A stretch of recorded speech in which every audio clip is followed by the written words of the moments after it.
Datorren irailak 5 Euskararen eguna ospatzen da, AEK eta Euskal Herrian Euskarazek antolatuta Euskal Jaien barne.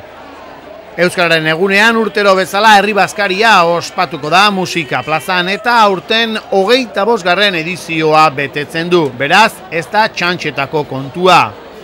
Menuari dagokionez, helduentzat ohikoa den bezala marmitakoa prestatuko da eta aurrentzat berriz oilaskoa.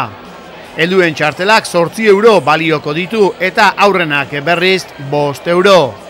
Txartelak lortzeko 2 bide dituzue, batetik gaur ostirala, arratsaldeko 7:00 aurrera musika plazan salgai jarriko dituzte, bertaratu eta erosi besterik ez duzue, eta bihartik aurrera irailak 3 bitartean, Eguzki tabernan topatuko dituzue txartelak.